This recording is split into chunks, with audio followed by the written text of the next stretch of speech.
Le damos la más cordial bienvenida a todos los hermanos que están con nosotros en esta noche, en este lugar. Quiero primeramente felicitarles. No sé por qué he dicho varias veces en algunos vídeos que he grabado que la iglesia de San Francisco cumplía 2 años. Y me equivoqué, era 1 año, pero bueno. Pero vamos a cumplir 2 años también, ¿eh? Y 3, y 4, y 5, y 20, los que haga falta también, ¿no? Para la gloria del Señor. Así es que damos gracias a Dios por haber llegado hasta aquí.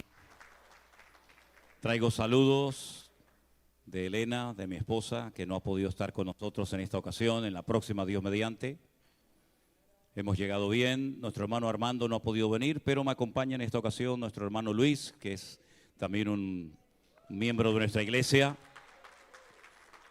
Y él va a estar grabando todo, y Dios mediante lo vamos a después a subir a nuestros canales, que los hermanos que no están aquí, pues puedan también disfrutar juntamente con nosotros. Hermanos, yo estuve el otro día en este salón, no había sillas, no había mesas, no había decoración, pero cuando entré esta tarde realmente quedé sorprendido, porque parece que venía una boda. Todo muy bonito, hermoso, los globos, la comida, de verdad que excelente. Y detrás de todo esto, siempre hay hermanas, siempre hay personas que trabajan para dejar todo bonito y todo preparado para nosotros. Yo quiero que le demos un aplauso de reconocimiento a todos los que han trabajado grandemente para poder disfrutar esta noche de este lugar, gloria a Dios. De verdad quiero felicitarles, hermanos, porque lo importante no es tanto el llegar, sino el mantenerse.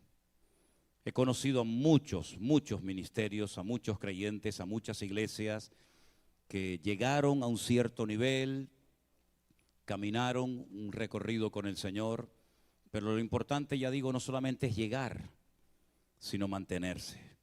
Y el poder cumplir 1 año con este sistema de trabajo que nosotros estamos haciendo no es fácil, porque la gente viene con unos esquemas, ¿verdad?, que son con los que se ha estado trabajando durante muchos años, pero nosotros trabajamos con unas formas, unos sistemas, unas tecnologías completamente diferentes.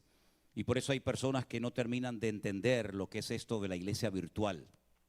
Incluso la han criticado, ¿no?, diciendo que esto no tiene ningún futuro, que no tiene ningún sentido, como que nosotros estamos en contra de las iglesias presenciales, de abrir locales de culto, ni muchísimo menos, ni muchísimo menos. Lo que pasa es que, como bien saben ustedes, el Señor nos sorprendió a todos, desde aquellos días de la pandemia. Y entonces es la forma como hemos estado trabajando, pero ustedes tienen que sentirse honrados y privilegiados de poder tener un lugar de culto donde pueden reunirse, aunque sea por lo menos los domingos, ¿verdad? ¿A cuántos hermanos les gustaría poder tener un lugar de culto, un lugar donde poder congregarse y no tienen esa posibilidad, no tienen ese privilegio, pero ustedes lo tienen? Y yo quiero también dar gracias públicamente a nuestro hermano Jeremías, a su esposa, a todo su equipo de trabajo, porque, bueno, nosotros predicamos y viajamos y hacemos lo que podemos, pero gracias a Dios que aquí hay hermanos que atienden a la gente nueva, que atienden a los convertidos, personas a las cuales pueden recurrir en un momento determinado que necesitan ayuda, consejería, oración. Y yo quiero reconocerlos públicamente a ellos porque el trabajo que están haciendo es excelente. Y quiero que le demos un fuerte aplauso a nuestro hermano Jeremías, a Jessica, a todo el equipo. Y gracias, de verdad, de todo corazón, gracias. Una de las cosas que yo le pedía y le sigo pidiendo constantemente al Señor prácticamente cada día, que el Señor nos dé obreros, buenos obreros, porque en la iglesia yo estoy totalmente en contra de hacer experimentos. La iglesia no es un laboratorio donde, bueno, vamos a hacer esto a ver qué tal sale. ¿Y si sale mal? Si sale mal, ya hay gente herida, gente lastimada, y ya tenemos demasiada gente herida y lastimada entre nosotros como para seguir hiriéndolos más todavía, ¿verdad? La iglesia virtual ha sido un hospital, ha sido un bálsamo, ¿verdad?, un oasis en medio del desierto para muchas personas que hacía años que no querían congregarse. Tenemos casos de hermanos que han estado 10, 12, 15 y hasta 20 años sin pisar una iglesia evangélica, bueno, por distintos motivos, ¿verdad?, que todos sabemos. Por lo tanto, yo siempre oro para que el Señor nos dé buenos obreros Y no es fácil a veces encontrar buenos obreros, gente que esté dispuesta, gente que esté con un corazón de siervo, ¿verdad? No con un corazón de dueño, de amo, sino con un corazón dispuesto a ayudar, dispuesto a sacrificarse. Porque estar en primera línea, hermanos, no es para mandar, no es para gobernar, no es para enseñorearnos de la grey, como dice la palabra, es para servir. Y el que no sirve, pues difícilmente va a poder soportar, porque en la obra del Señor, en nuestro mundo, en nuestro campo, digamos, cristiano evangélico, ustedes saben que nosotros somos muy particulares. Nosotros tenemos la tendencia siempre de ver siempre los defectos antes de las virtudes. Y usted sabe, hermano, no sé si aquí es igual, pero vengo de un país que todo se cuestiona, todo se critica, todo se analiza con lupa y puedes hacer 20 cosas buenas. Pero en el momento en el que hagas una pequeña equivocación, en el momento en el que hagas algo que no estaba tan bien, automáticamente todo el mundo se te tira encima. Y en la iglesia virtual no somos perfectos, ya lo sabemos, ¿no? Ya hemos llegado a esa conclusión hace tiempo, estamos aprendiendo. Pero el Señor nos da cada día de su gracia y de su sabiduría para que todo esto siga funcionando y para que todo esto siga adelante. Y damos gracias al Señor porque la salud espiritual de la iglesia virtual, de nuestro ministerio, gracias al Señor, está muy bien. Podemos mejorar. Claro que podemos mejorar y se pueden hacer más cosas, por supuesto que sí. Pero estamos aprendiendo, yo estoy aprendiendo. Créame, yo llevo 41 años ininterrumpidos sirviendo al Señor a tiempo completo. Pero ha sido desde hace 3 años aproximadamente, el tiempo de la pandemia, cuando he comenzado a aprender más cosas que en toda mi vida. Y he aprendido a veces de errores, porque nadie me enseñó cómo se organiza todo esto de una iglesia virtual, con obreros que no conocemos de nada, que le damos un voto de confianza para que puedan atender iglesias a la distancia, sin estar uno, digamos, de una forma presencial. Pero damos gracias al Señor que Dios nos ha guardado. Prueba de ello es que esta obra ya ha cumplido 1 año, ¿verdad?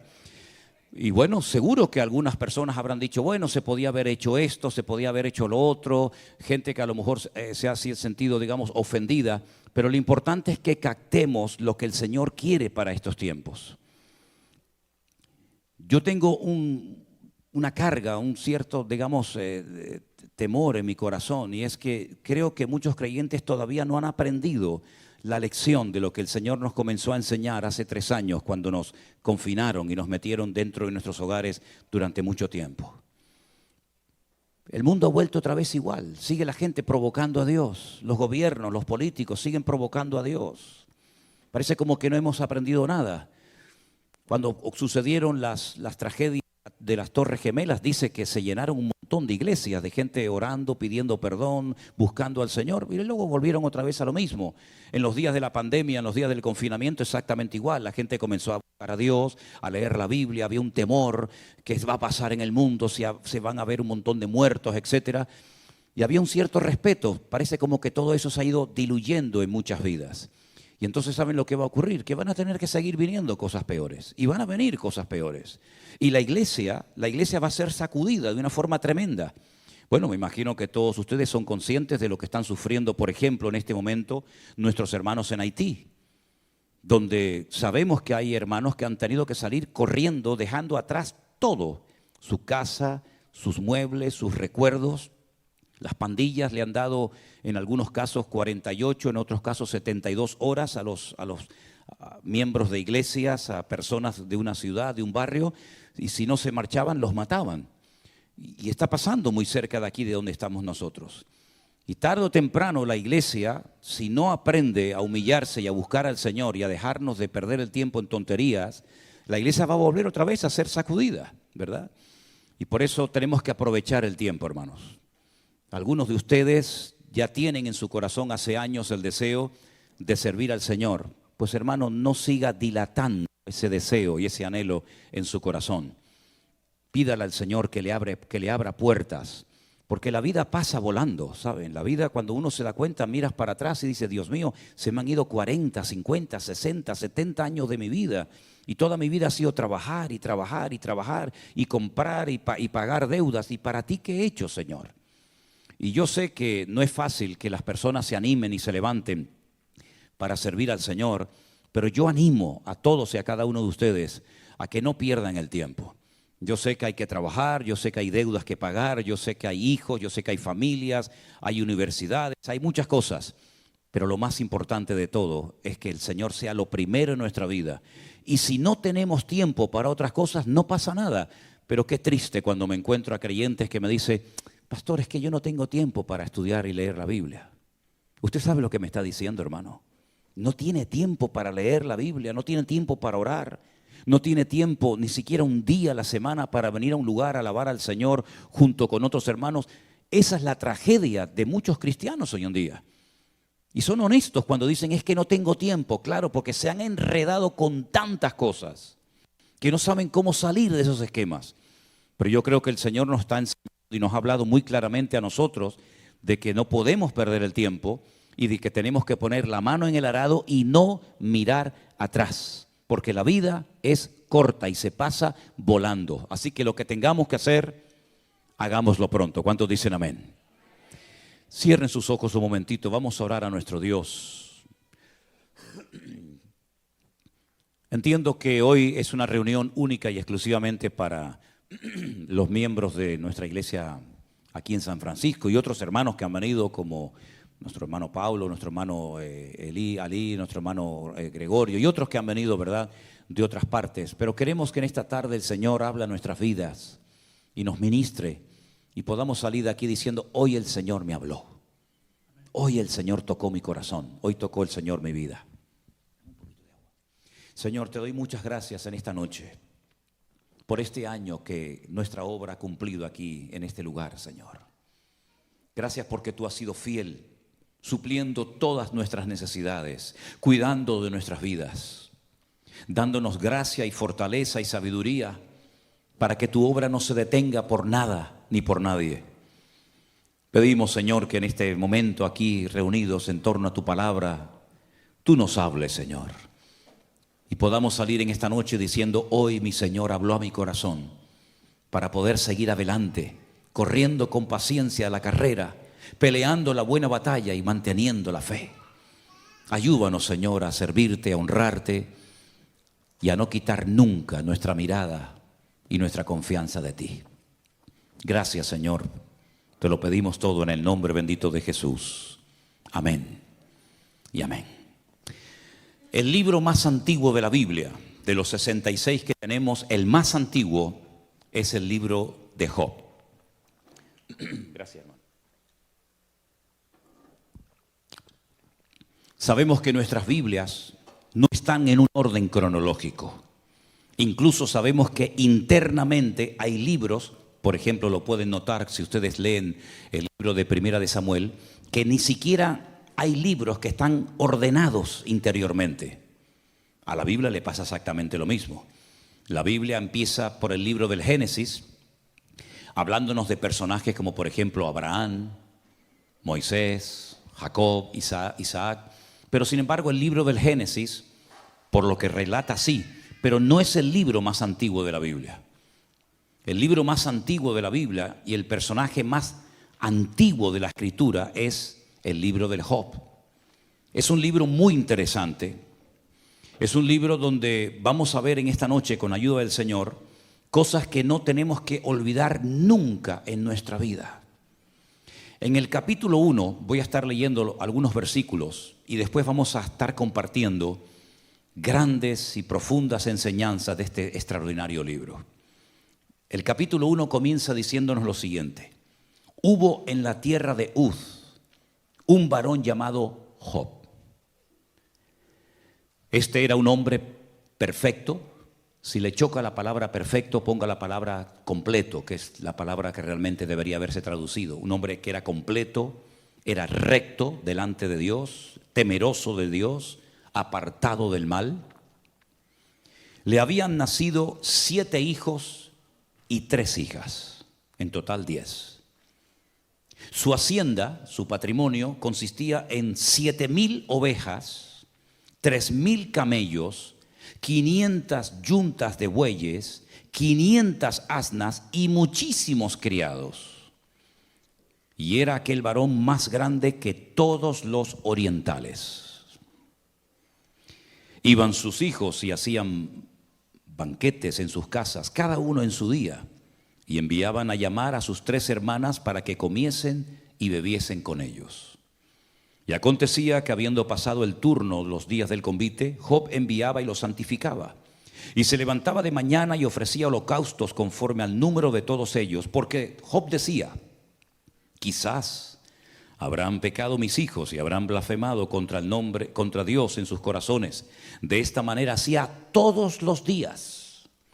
Un día, versículo 6, vinieron a presentarse delante del Señor los hijos de Dios. Aclaramos que en este capítulo, como en otros, el término hijos de Dios no se refiere a personas que recibieron en sus corazones a Cristo o al Señor en sus vidas, como por ejemplo sería hoy en día. En aquel tiempo a los ángeles se les llamaba hijos de Dios. Benei Elohim es el término que dice en el texto original. Vinieron a presentarse los hijos de Dios o los ángeles, entre los cuales vino también Satanás. Y le dijo el Señor a Satanás: ¿de dónde vienes? Y él le respondió: de rodear la tierra y de andar por ella. El Señor le dijo a Satanás: ¿no has considerado a mi siervo Job, que no hay otro como él en la tierra, varón perfecto y recto, temeroso de Dios y apartado del mal? Respondiendo Satanás al Señor le dijo: ¿acaso teme Job a Dios de balde? Escuchen bien lo que le dice Satanás a Dios. ¿No le has cercado alrededor a él y a su casa y a todo lo que tiene? Al trabajo de sus manos has dado bendición, por tanto sus bienes han aumentado sobre la tierra. Pero extiende ahora tu mano y toca todo lo que tiene, y verás si no blasfema contra ti en tu misma presencia. El Señor le dijo a Satanás: he aquí, todo lo que tiene está en tu mano, solamente no pongas tu mano sobre él. Y salió Satanás de delante de la presencia de Dios. ¿Cuántos dicen amén? Es un libro que contiene algunos misterios, ¿no? Cómo Satanás, a pesar de que ya había sido expulsado de la presencia, del entorno de la presencia del Señor, todavía tenía acceso a hablar con Dios en momentos puntuales. Satanás es un ser que no tiene la capacidad de estar en todas partes al mismo tiempo. Solamente Dios puede estar en todas partes al mismo tiempo, y ese atributo se conoce como omnipresencia. Satanás no puede estar aquí y en Europa al mismo tiempo. No puede estar aquí y en África al mismo tiempo. Solamente puede estar en un solo lugar, porque no es un ser omnipresente. Tampoco puede hacer todo lo que quiera, porque el único que tiene todo el poder y no conoce ningún tipo de limitaciones, ni de tiempo, ni de espacio, ni de ninguna otra índole, es nuestro Dios. Por eso otro atributo típico de Dios es la omnipotencia. Y tampoco Satanás sabe todas las cosas.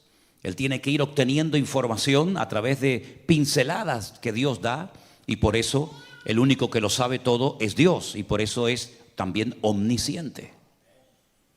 Ahora, en este momento de la historia en la que todavía no había nacido Abraham, ni los grandes personajes del Antiguo Testamento que todos los conocemos, ¿de dónde sacó este hombre esta integridad, esta santidad, esta vida de orden? No lo sabemos. Lo que sí sabemos es que Dios presumía de Job.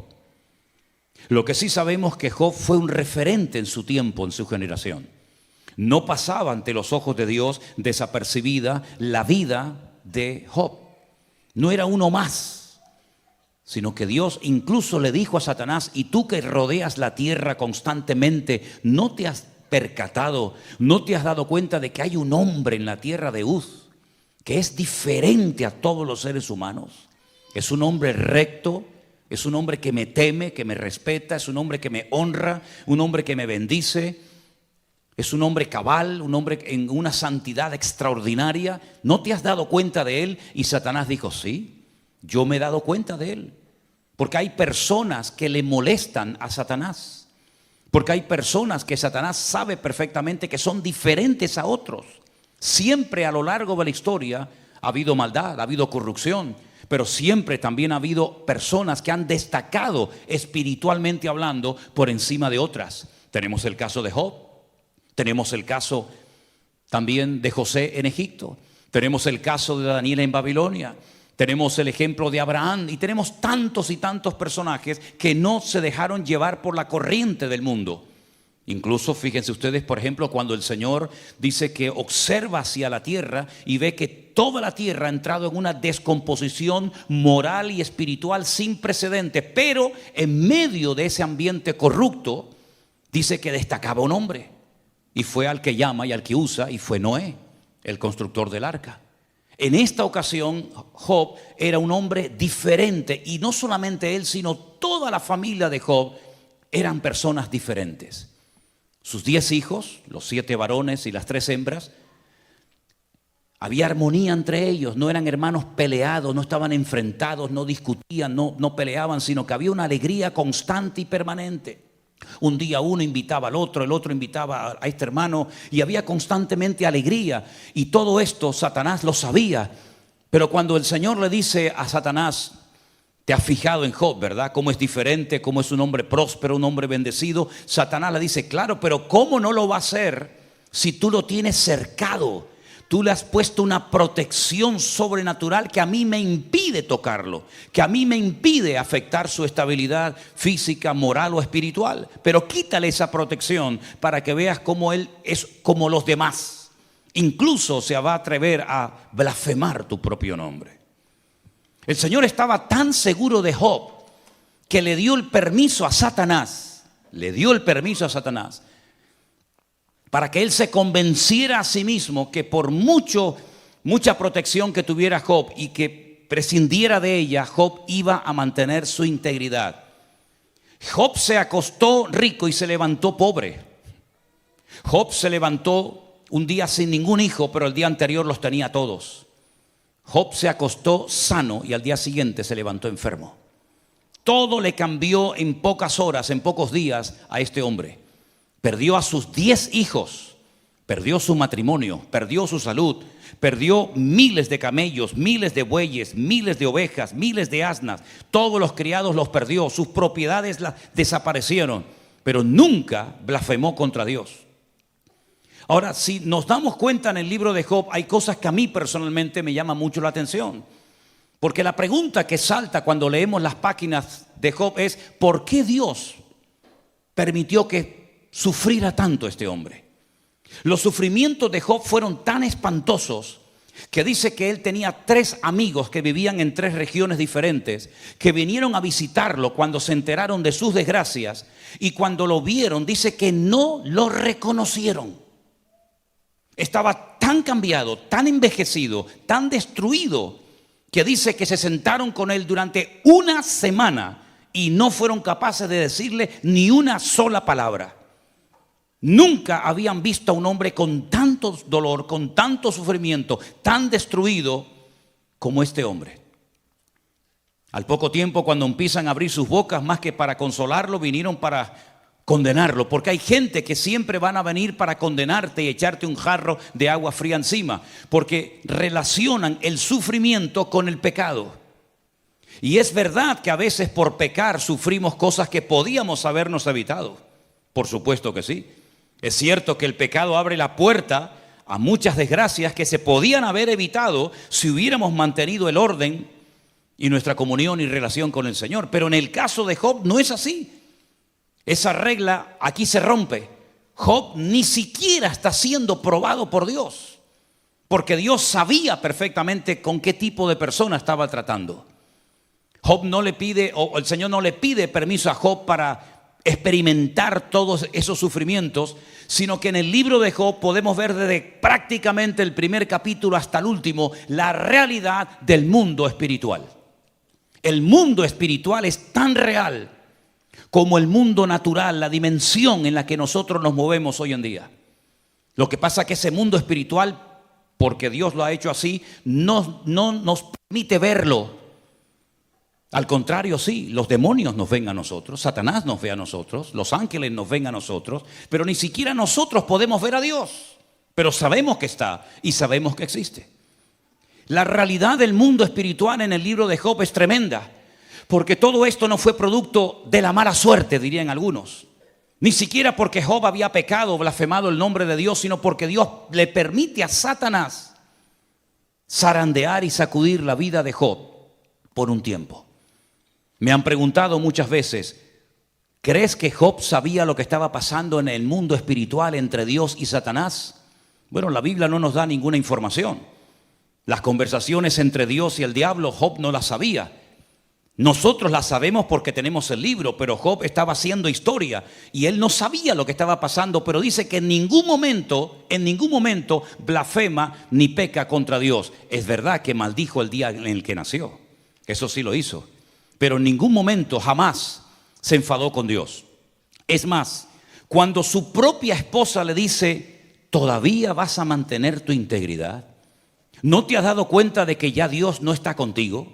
¿No te has dado cuenta de que ya Dios te ha abandonado? ¿No te has dado cuenta de que no merece la pena honrar y servir a ese Dios que te ha causado tanto dolor y tanta tragedia? Maldice a Dios y muérete ya de una vez. Le desea a su propia esposa la muerte y lo tienta, lo incita a que se rebele contra su Dios. Y entonces es cuando él le dice, como cualquier mujer insensata, has hablado. ¿Recibiremos solamente el bien de parte de Dios y el mal no lo recibiremos? Él no se queja en ningún momento contra el Señor, porque él dice en el capítulo 1, verso 21, desnudo salí del vientre de mi madre y desnudo volveré. Dios dio y Dios quitó. Sea el nombre de Dios bendito. ¿De dónde sacaba fuerzas este hombre? ¿Cómo fue capaz de aguantar tantas penurias y sufrimientos este hombre? ¿Era una especie de superhombre, una especie de Superman? ¿Un hombre que lo pierde todo? ¿Un hombre que se queda sin nada? Sabiendo que no ha cometido ningún delito, ningún pecado contra Dios, sino que están pasando cosas que él no entiende, pero sabe que Dios no lo ha abandonado. Porque en el libro de Job se pierde todo menos la presencia y la fidelidad de nuestro Dios. Porque en la vida podremos perder muchas cosas. Podremos enterrar hijos, esposas, maridos. Podremos perder el trabajo, podremos perder la salud, podremos perder tantas cosas, pero nunca perderemos la presencia del Señor. Porque el Señor dijo, he aquí yo estoy con vosotros todos los días hasta el fin del mundo. Es verdad que la vida de Job fue una vida extraordinaria, una vida maravillosa. A cualquiera de nosotros nos gustaría tener, aunque fuera el 10% de toda la bendición que Job tuvo antes de caer en esta penuria, en este calvario. Pero queridos hermanos, Job sabía perfectamente que Dios tenía todo el derecho de probarlo y de permitir cosas que ninguna mente humana jamás sería capaz de.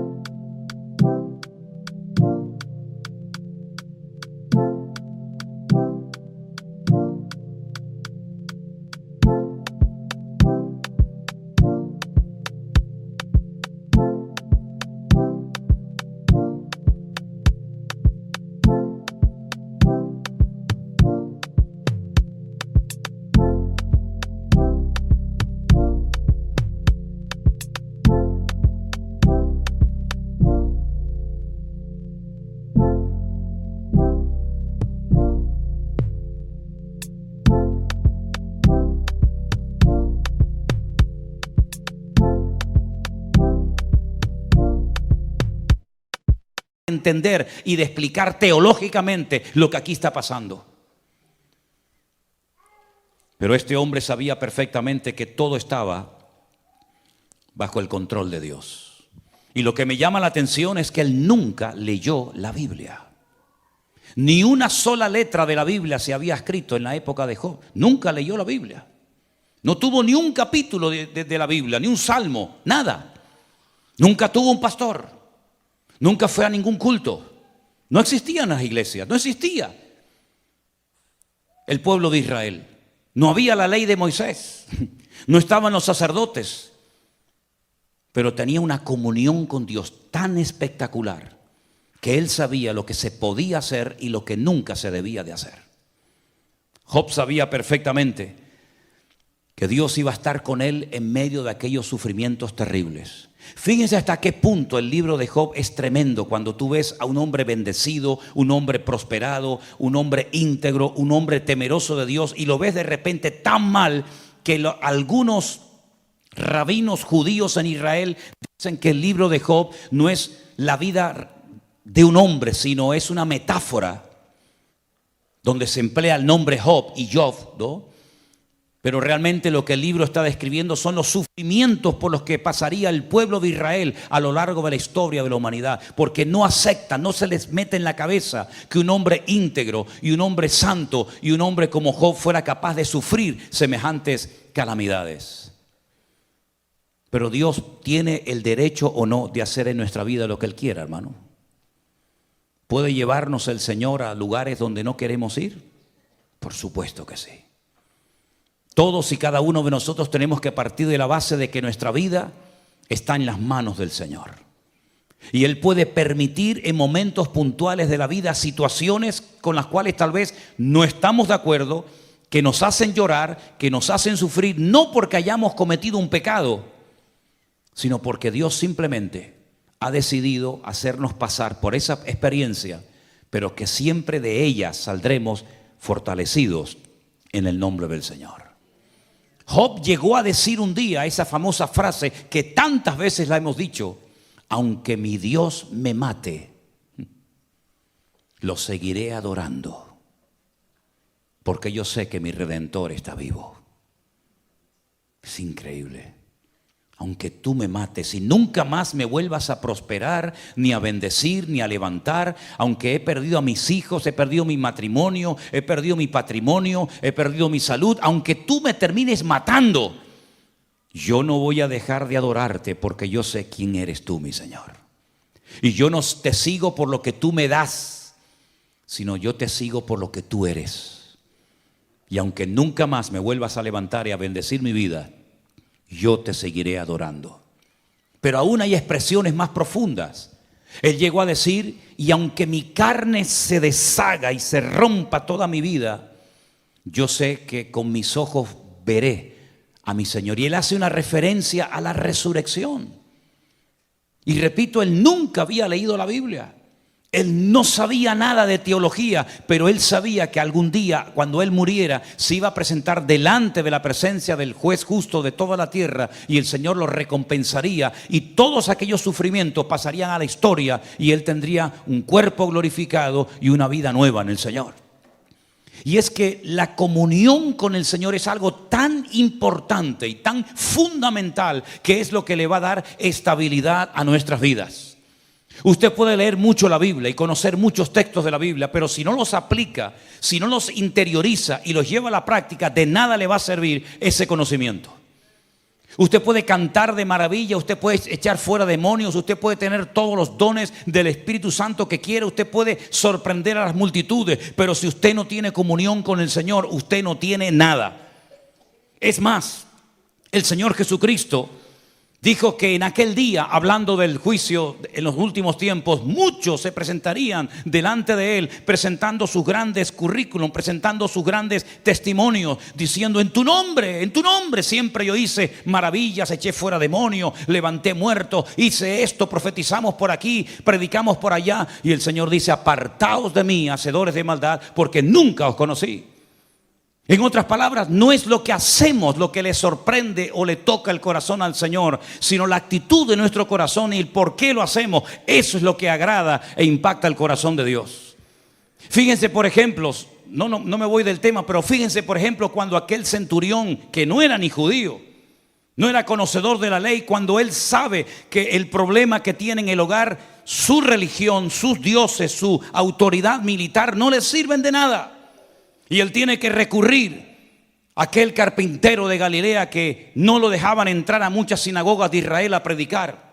Y amenazaban a la gente que si le seguían y se identificaban con él, serían también expulsados de las sinagogas. Él va al maestro y le dice: tengo un siervo gravemente atormentado y no soy digno de que entres bajo mi techo. ¿Cómo voy yo a llevar a mi casa al Hijo de Dios? las cosas que habrá hecho en ese hogar. Yo no soy digno de que entres. Solamente lo que necesito es que des la palabra, que des la orden. Y simplemente dando la orden, yo sé que las cosas cambiarán. Porque yo soy un hombre de autoridad y él sabía lo que era moverse en el terreno de la autoridad. Yo le digo a un soldado, ven para acá, y no cuestiona la orden, él viene. O le digo, ven y coge esto y llévalo para allá, y lo hace. Pero la autoridad que yo tengo no me sirve en la dimensión en la que yo tengo un problema. Pero tú sí tienes esa autoridad. Solamente da la palabra, da la orden, y mi criado sanará. Y el Señor dijo, en todo Israel no he encontrado a nadie que tenga tanta fe como este hombre. A un centurión romano, no a un judío, sino a un gentil, lo alaba públicamente por la tremenda fe que tenía y por el concepto de autoridad tan claro. Y sin embargo, a un discípulo un día le dijo, hombre de poca fe, ¿por qué dudaste? Es la comunión y la relación con el Señor lo que a ti te va a mantener firme todos los días hasta que el Señor venga a buscarte. No es la Biblia que tienes allí en la estantería de tu casa, no son las canciones que has compuesto, no es lo que haces, sino cómo está tu corazón alineado con el Señor. Mire, grandes personajes de la Biblia, igual que Job, nunca leyeron la Biblia, nunca fueron a un culto, nunca se bautizaron, nunca hablaron en lenguas, nunca pagaron diezmos, nunca pagaron ofrenda. Sin embargo, ellos sabían en todo momento cómo comportarse y cómo marcar una diferencia. Miren, por ejemplo, a José. José, dice la Biblia, que cuando aquella mujer se le ofreció y le dijo, vamos a dormir juntos, vamos a pecar, él dijo, ¿cómo voy yo a pecar contra mi Dios? ¿Dónde lo había leído? ¿Quién le había enseñado a aquel muchacho de 17 años que un joven no se puede acostar con una mujer casada? ¿Cómo lo sabía? Si la Biblia aún no se había escrito, ni Moisés había escrito ninguno de los libros de la Biblia. Pero es la comunión con el Señor la que trae claridad a tu mente y a tu espíritu. Y tú conoces el corazón de Dios y sabes lo que al Señor le agrada y lo que el Señor abomina. Exactamente igual Job. Job tenía tanta comunión, tanta relación con el Señor, que él dice que todos los días de su vida presentaba sacrificios y oraba por sus hijos. Dice, no sea que en alguno de estos banquetes tal vez hayan bebido más de la cuenta y hayan blasfemado contra mi Dios. Y dice que él santificaba a sus hijos cada día. En otras palabras, no era un tipo raro que se iba a una montaña ahí 40 días y nadie sabía dónde estaba metido, sino que era una persona cercana a su familia, cuidaba de la vida de sus hijos. Aquí hay una lección tremenda para los padres hoy en día. Si en algún momento de la historia ha sido necesario que los padres cuiden de la vida espiritual de sus hijos, es ahora más que nunca. Yo ya a mis hijas ya las he criado y ya, bueno, pues ya saben lo que está bien y lo que está mal. Pero ¿cuántos de estos niños pequeños están oyendo y viendo cosas en las escuelas que son auténticas barbaridades, auténticos disparates? Y las escuelas no se crearon para enseñar principios morales a nuestros hijos, sino para enseñar química, biología, matemática o lo que quieran. Pero es el hogar donde nuestros hijos tienen que aprender los principios que van a marcarles para toda la vida, para que sean rectos y para que sean buenas personas, para que sean personas temerosas de Dios. Cuide de su familia, porque dice que el que no cuida de su familia es peor que un incrédulo y ha negado la fe. Job era un hombre que no cayó en esa trampa. Job dice que oraba y bendecía y se santificaba a sus hijos todos los días. Por si acaso alguno de mis hijos dijo algo que no tenía que haber dicho o hizo algo que no tenía que haber hecho. El libro de Job es un libro realmente apasionante porque nos damos cuenta que Dios sabe dónde estamos y cómo estamos. De hecho, no fue Satanás el que le dijo a Dios, ¿y cómo has bendecido tanto a este hombre? Sino fue al revés. Fue el Señor el que le dijo a Satanás, ¿no has visto? ¿No has considerado? ¿No has observado a mi siervo Job? Y es entonces cuando leímos la palabra, claro, ¿cómo no te va a bendecir? Si lo has bendecido de una manera extraordinaria, si lo has cercado, hay una protección alrededor de él extraordinaria.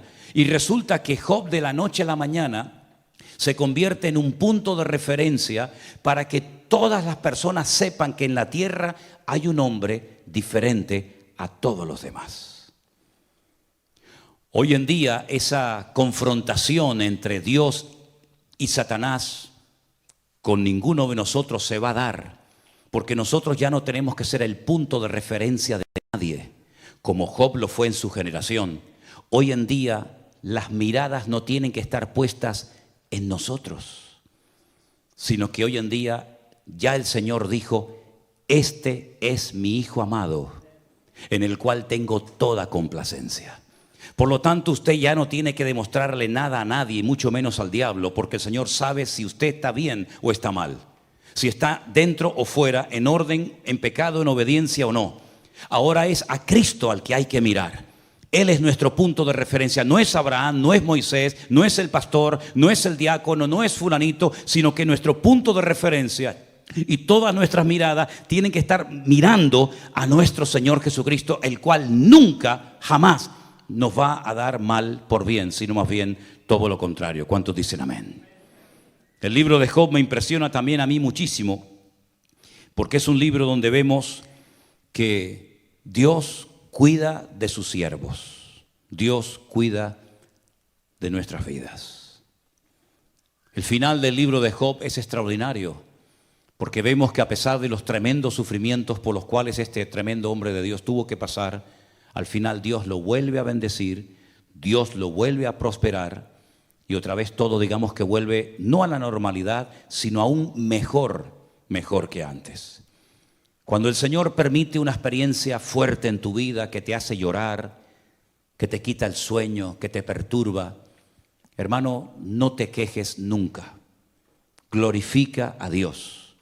La Biblia dice que no tenemos que sorprendernos del fuego de prueba que nos ha sobrevenido, como si alguna cosa extraña nos estuviera aconteciendo. El apóstol Pedro dijo: tener en cuenta que los mismos padecimientos, las mismas batallas, las mismas luchas, los mismos sufrimientos los están experimentando nuestros hermanos en todas las naciones de la tierra. El mundo entero, todas las naciones de la tierra van a ser sacudidas. Y lo estamos viendo, hermanos, lo estamos viendo. Nación tras nación está siendo sacudida por el Señor. Pero en medio de este mundo enfermo y loco, donde a veces decimos: Señor, yo no encajo en ninguna parte, y nos sentimos como un pez fuera del agua, nosotros, dice la Biblia, tenemos que ser luminares en el mundo. Nuestros hijos en los colegios tienen que ser niños diferentes. Nosotros tenemos que ser personas diferentes a la hora de hablar, de comportarnos, de actuar, de pensar, de reaccionar. ¿Por qué? Porque tenemos un Dios que ha transformado nuestra vida. Y ya nosotros no vamos a favor de la corriente, sino vamos en contra de la corriente de este mundo. Tal vez te sentirás solo, tal vez te sentirás incomprendido, pero nunca estarás solo, porque el Señor siempre nos acompañará en todo momento y en todo lugar. Y dice el Salmo 23, y quien no lo sabe de memoria, que aunque andemos por valles de sombra y de muerte, no temeré mal alguno, porque tú estarás conmigo. Pero dice algo más que a veces olvidamos: tu vara y tu callado, ambas cosas, tu vara y tu callado me infunden aliento. Es decir, cuando me pastoreas y me atiendes y me mimas y me ayudas, yo recibo aliento. Pero cuando utilizas la vara para corregirme, para exhortarme o para sacudir mi vida, también tu corrección me infunde aliento, porque yo sé que el Señor nunca se va a pasar conmigo, sino que aunque ninguna disciplina al tiempo presente parece ser causa de gozo, de alegría, siempre el trato de Dios en nuestra vida siempre va a producir en nosotros un nivel de madurez y un nivel de conocimiento y de relación con el Señor superior al que teníamos antes de haber entrado a ese túnel o a esa prueba tremenda. Finalmente, en el libro de Job, cuando vemos cómo el Señor estuvo siempre a su lado, nos damos cuenta de que el único que nunca nos va a abandonar y a fallar es nuestro Dios. Nunca olvidaré cuando en uno de los viajes que hicimos a Israel conocimos a un matrimonio de aquí de Los Ángeles, que cuando les pregunté a qué iglesia iban, me dijeron: bueno, nosotros íbamos a una iglesia, pero cuando llegó el tiempo del confinamiento, pues como todos, ¿no?, nos encerramos. La iglesia en la que ellos estaban no había ningún tipo de programa, de emisión, de redes sociales ni nada. Y cuando terminó todo, el pastor los reunió y les dijo: bueno, he sentido en mi corazón cerrar la iglesia. ¿Cómo cerrar la iglesia? Sí, no quiero seguir en la obra.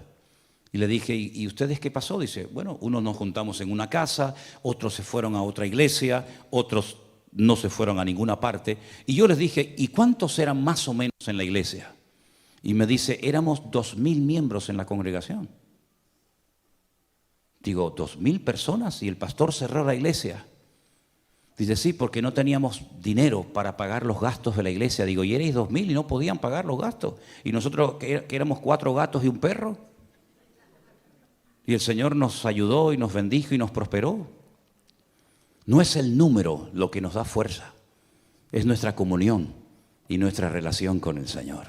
Podemos ser 50.000, pero 50.000 enfermos, 50.000 descarriados, 50.000 desordenados. Y podemos ser 10 o 12 o 15 o 20, pero bien afinados, bien alineados con el Señor. El Señor es galardonador de los que le buscan y Él no dejará padecer hambre al justo, porque dice David, yo fui joven y ahora ya envejecido, pero nunca he visto a un justo que mendigue pan por las calles, sino más bien todo lo contrario. Así que la fortaleza de nosotros no está en el número, no está en la cantidad, sino está en nuestra relación con el Señor. Y ustedes tienen que desarrollar su propia relación con el Señor, porque hoy estamos aquí reunidos, gloria a Dios, y tenemos redes sociales, pero ¿y si cambia todo y ya no nos podremos reunir ni ver más? Y nos quitan las redes sociales y solamente dependeremos de nuestra comunión con el Señor. Hemos crecido y madurado lo suficiente como para soportar el fuego de prueba que sí o sí va a venir a todas las naciones de la tierra. Usted no puede depender de un pastor, usted no puede depender de un culto, usted no puede depender de una llamada, de una visita, de un WhatsApp, de un correo. Usted tiene que depender única y exclusivamente de la comunión con el Señor. Y hay creyentes como que no terminan de entender esto, siempre necesitan ese estímulo, esa llamada, esa visita. Hermanos, cuando yo era niño, yo hablaba como un niño. Yo pensaba como un niño y juzgaba como un niño. Mas cuando ya fui hombre, dejé lo que era de niño. En otras palabras, Dios quiere que crezcamos y que maduremos. Y la única manera de no desanimarse nunca es no depender de nadie, no esperar nada de nadie, pero esperarlo todo de parte de nuestro Dios. Si usted espera algo y no lo recibe, probablemente se desanime y se deprima. Pero si usted no espera nada de nadie, pero usted solamente está conectado a la fuente, a nuestro Señor Jesucristo, usted no va a caer nunca, porque el Señor le va a guardar, le va a proteger y le va a ayudar todos los días de su vida. Le llamen o no le llamen, cuenten con usted o no lo llamen para nada. Usted sabe en quién ha creído, y los que estamos bien firmes y parados en Cristo podremos pasar por luchas, por pruebas, porque mayor es el que está en nosotros que el que viene contra nosotros. Y hermanos queridos, hasta aquí el Señor, podemos decir, nos ha ayudado. Amén. Hasta aquí el Señor nos ha ayudado, hasta aquí el Señor nos ha bendecido, pero todavía hay mucho camino por recorrer. Todavía hay tantas cosas que alcanzar. Todavía hay millones y millones y millones de almas, centenares de personas en el mundo entero que no han tenido el privilegio y la oportunidad que nosotros hemos tenido. Si es tiempo de oír, oigamos. Si es tiempo de hablar, hablemos. Si es tiempo de aprender, aprendamos. Y si es tiempo de compartir, compartimos. Pero aprovechemos toda oportunidad que se nos presente a lo largo de la vida, porque nosotros, yo creo que el Señor nos está usando en este último tiempo para poder orientar, para poder ayudar a tantas personas confundidas, pero que gracias al Señor, muchos de ellos hoy por hoy se han enamorado, se han conectado del Señor y se han enamorado de su palabra, y eso es lo más bonito que ha sucedido en todo este tiempo. ¿Cuántos dicen amén? Cierre sus ojos un momentito, hermano. Gracias. Cierra tus ojos ahí donde estás y primeramente digamos: Señor, gracias porque hemos podido cumplir un año de vida. Gloria a Dios. Algo hemos aprendido, algo hemos caminado, pero Señor, también entendemos que tal vez en el futuro vendrán pruebas y luchas y dificultades, pero todo esto que hemos aprendido nos ha capacitado y nos ha ayudado a saber cómo afrontar los problemas y circunstancias de la vida.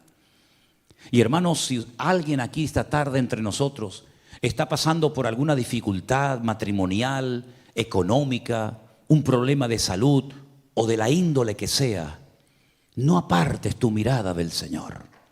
El Señor no te ha abandonado, no se ha cansado de ti, no te ha cambiado por otro o por otra. El Señor tiene todo bajo su control. Y no es ningún pecado llorar, no es ningún pecado el sentirte tal vez un día triste y el tener que pedir oración a un hermano. Pero lo que sí queremos es que siempre nuestro corazón esté lleno de gratitud a nuestro Dios. Que siempre le digamos: yo sé en quién he creído. Yo sé que mi Dios está conmigo y nunca me vas a abandonar. Yo sé, Señor, aleluya, que tú eres mi referente y mi punto de referencia. Gracias, Señor, porque hasta aquí nos has bendecido, hasta aquí nos has ayudado. Gracias por todos los obreros. Gracias por todo el trabajo realizado. No hay palabras, Señor, para agradecerte tanta misericordia que has tenido. Oportunidades que nos has dado para aprender, para renovarnos, para crecer. Señor, en esta noche te decimos gracias, aleluya. Sigue usando esta obra aquí en este lugar del mundo para ser un punto de referencia y una luz en medio de tanta oscuridad, Señor. Cuenta con nosotros, Señor, dígaselo a Él. Cuenta conmigo, Señor. Ayúdame a organizarme de tal manera que cada día tenga tiempo para ti, Señor. Guía mis pasos, sosténme, Padre, y ayúdame a caminar cada día contigo, mi Señor. Aleluya. Gracias, amado mío. Nos ponemos de pie, queridos hermanos. Dígale gracias, gracias, gracias, Señor. Dios Todopoderoso, te alabamos y te glorificamos a ti. Aleluya.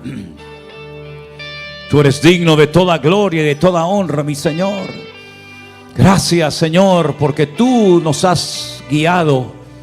Has abierto puertas grandes. Gloria a tu nombre, Jesús. Aleluya, aleluya. Te adoramos, Señor. Te adoramos, Señor. Gracias, mi amado Dios. Aleluya.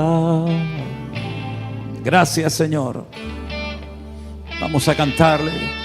Rey de reyes, Señor de señores, admirable. Consejero, Dios fuerte, Manuel, Dios con nosotros. El Cordero que fue inmolado, eres digno de tomar el poder, las riquezas, la sabiduría, la fortaleza, la honra y la gloria y la alabanza por los siglos de los siglos. Amén. Vamos, hermano. Rey de reyes, Señor de señores, admirable. Gracias, mi Señor. Consejero, Dios fuerte, Manuel, Dios con nosotros. El Cordero que fue inmolado, eres digno de tomar el poder, las riquezas, la sabiduría, la fortaleza, la honra y la gloria y la alabanza por los siglos de los siglos. Amén. Vamos arriba. Amén. Rey de reyes, Señor de señor, admira. Consejero, Dios fuerte, Manuel, Dios con nosotros. El Cordero que fue inmolado, eres digno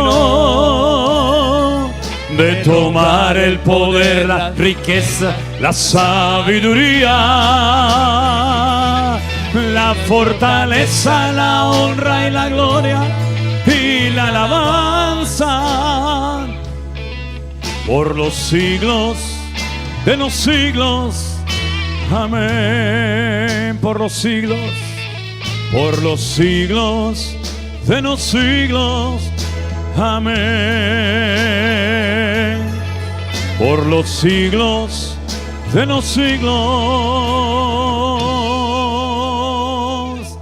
Amén. Fuertes aplausos al que vive y a su nombre. Toda la gloria para ti, Jesús. Gracias, Señor. Amén, amén. Aleluya. Dígale al que está a su lado: el Señor está contigo. No temas. No temas. El Señor está contigo. Dice la palabra del Señor: antes vienen todas estas cosas, en las luchas, en las pruebas, en las dificultades, en las enfermedades, en todo. Antes vienen todo esto. Somos más que vencedores por medio de aquel que nos amó. Hermanos queridos, Dios les bendiga. Vamos a prepararnos para tener un buen fin de semana bendecido. Vamos a atender a la gente nueva que va a venir en estos días. Y vamos a ver la gloria del Señor. Dios les bendiga y les guarde. Adelante, mi hermano Jeremías. Bendiciones.